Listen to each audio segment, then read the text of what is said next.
Olá, gente, tudo bem? Bom, hoje a gente vai continuar nossas aulas sobre Grécia e a gente vai falar um pouquinho sobre cultura grega. Na verdade, eu resolvi, como eu falei que a gente tem bastante influência da cultura grega, enfim, questão de cultura ocidental e tal, eu resolvi separar alguns temas, algumas temáticas comuns à cultura grega, para a gente debater um pouquinho, mais a nível de curiosidade mesmo, tá? Então eu separei religião e mitologia, teatro, filosofia e Jogos Olímpicos. E também história, que eu vou falar também.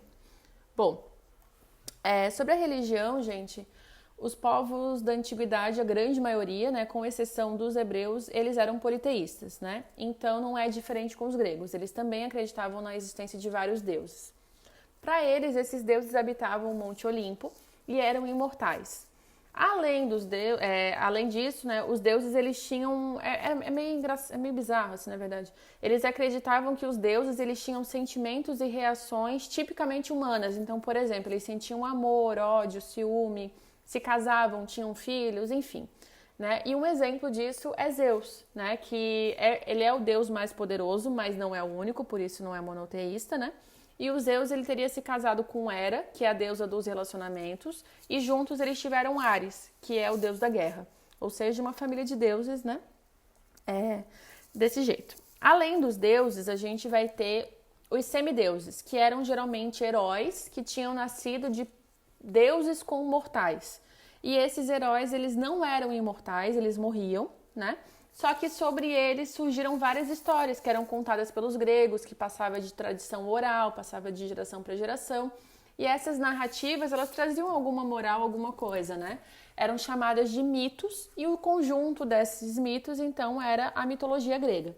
Se a gente for pensar um pouquinho nos hebreus, gente, pensar um pouco na Bíblia, a gente já falou que, do ponto de vista histórico, a Bíblia, a gente não tem como comprovar se aqueles eventos aconteceram ou não. Né? Ele vai mais de acordo com a fé. Só que a Bíblia, ele é um grande livro de ensinamentos, né? Então muita gente, quando precisa de alguma luz, alguma coisa, lê alguma passagem bíblica que vai te trazer alguma luz. A mitologia, ela também é mais ou menos nesse sentido. Então são histórias que são contadas nas famílias e que trazem algum ensinamento. Só que eles não tinham a Bíblia, ou seja, eles não tinham um livro que organizava todas essas histórias. Elas eram mais de tradição oral mesmo. Algumas dessas histórias, inclusive, elas refletem em ditados, palavras que a gente tem até hoje. Um exemplo aqui que eu vou falar é o do Narciso. Né? Narciso seria um desses semideuses que ele se apaixonou pela própria imagem. Então, ele teria visto o seu reflexo no rio e se apaixonou por ele.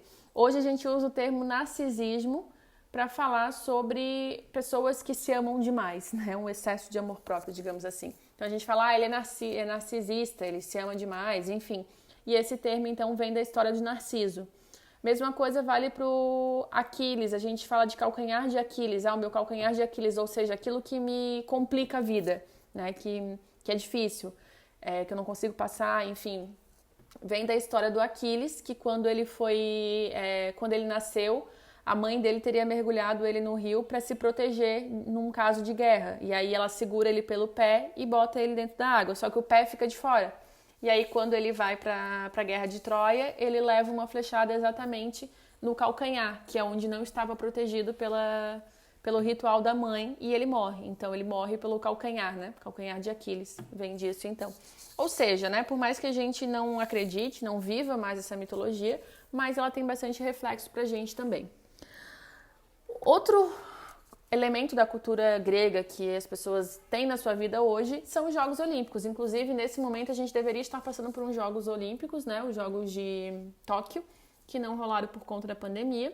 Mas os Jogos Olímpicos que a gente tem hoje, na verdade, ele surgiu lá na Grécia e a primeira vez que foi disputado foi em 776 a.C. Esses jogos, gente, eles tinham um objetivo, que era homenagear Zeus, que é então esse deus mais poderoso, enfim. Portanto, esses jogos eles vai ter um fundamento mais religioso, né?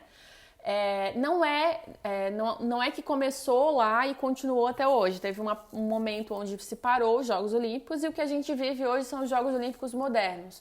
Mas ainda assim a gente tem bastante referência a Grécia nos Jogos Olímpicos atuais. Então, por exemplo, quando a gente vai ter Olimpíadas, existe uma pira com o fogo sagrado que fica aceso lá em Atenas, que é a capital da Grécia. E aí, sempre que vai rolar Olimpíadas, inclusive a tocha olímpica passou aqui por Santa Catarina, quando a Olimpíadas foi no Rio de Janeiro, eles levam a tocha, acendem a tocha lá e trazem ela, nesse fogo sagrado de Atenas, e trazem ela para o país onde vai ser sediada as Olimpíadas naquele ano. E aí, na cerimônia de abertura, finaliza com alguém acendendo a pira olímpica com esse fogo sagrado. Né? No caso do Rio, começou com... Eles selecionaram acho que eram 4 esportistas que iam participar de acender a pira. E o primeiro deles foi o Gustavo Kirten, que entrou no estádio do Maracanã com a tocha acesa. Então, é uma forma de... E aí, essa pira fica acesa no estádio durante todo o período de Jogos Olímpicos. E aí, quando acaba, no encerramento, eles apagam o fogo. Então, tem toda uma relação com a Grécia, né? Hoje, por exemplo, quando é muito comum que eles recebam um ramo de flores de louro. Antigamente era coroa, agora acho que eles dão um ramo para as pessoas, né? Quem vence junto com a medalha, né? E essa coroa de louros era dada lá na Grécia Antiga para os esportistas que ganhavam os jogos. Ele era tão importante, né, para Atenas, enfim, para a Grécia, que sempre que todos os atletas do mundo grego treinavam para esse evento, e se coincidia de ter Jogos Olímpicos no momento onde estava tendo uma guerra dentro da Grécia, a guerra era interrompida, eles faziam os jogos e depois eles voltavam para a guerra. Inclusive, dizem que era um dos maiores pecados e crimes que poderia ser cometido assassinar um atleta durante os Jogos Olímpicos, né? Então, nem todos, lógico que os esportes que a gente pratica, que é praticado hoje, né, que são praticados hoje nos Jogos Olímpicos não são os mesmos, alguns são, mas temos algumas inovações, como por exemplo futebol, que não existia naquela época, né? Mas no geral, então, os Jogos Olímpicos, eles seguem bastante da cultura dos gregos antigos, ok? Outro elemento é a arte. Como vocês provavelmente estudaram arte grega com a professora de artes, eu vou falar só sobre o teatro hoje, né? O teatro que vai dar origem ao teatro que a gente tem hoje, né? Atores, enfim, ele vai nascer em Atenas no século 6 a.C. e vai também ser algo relacionado a deuses. Ele na verdade, é uma parte da festividade do deus Dionísio.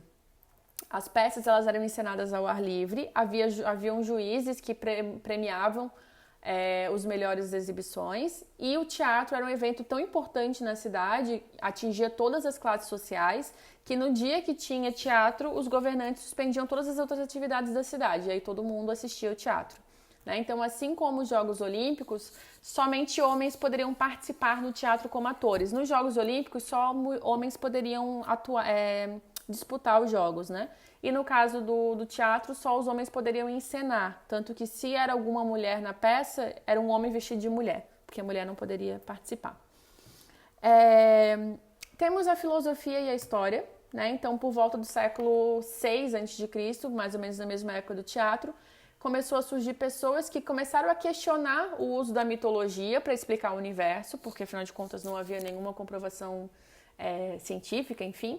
E esses pensadores, eles começaram a buscar respostas para a realidade que eles viviam, né? Então, questionamentos como a origem do mundo, os problemas que afligiam eles, enfim, levou ao desenvolvimento da filosofia, que é a filosofia que vocês aprendem na escola. Não sei se vocês já tiveram isso com o professor de filosofia, mas dentre os principais pensadores a gente vai ter o Sócrates, o Platão e o Aristóteles.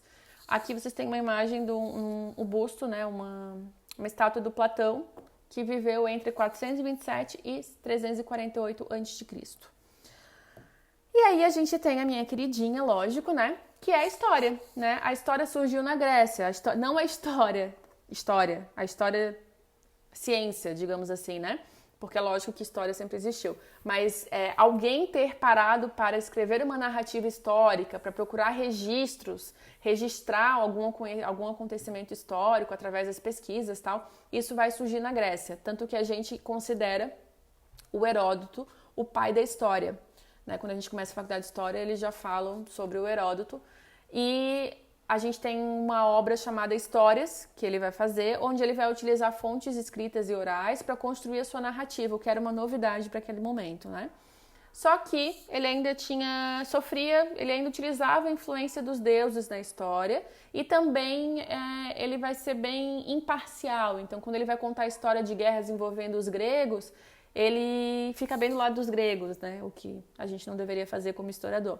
E aí a gente vai ter, na sequência dele, a gente tem o Tucídides, que também é um historiador grego, muito famoso para os historiadores de hoje, né? Que vai ficar famoso porque ele vai escrever a história de uma forma mais imparcial. Aliás, desculpa, eu falei que o Heródoto era imparcial. Na verdade, o Heródoto é parcial. Ele escolhe um lado para ele estar. E o Tucídides ele vai ser mais imparcial. Então, isso vai ser bem importante. Inclusive, temos uma deusa da história, que é a Clio, que é a deusa grega da história. Ok? Era isso, gente. Espero que tenham curtido essas características, enfim, cultura grega e por aí vai. Ok? Beijo.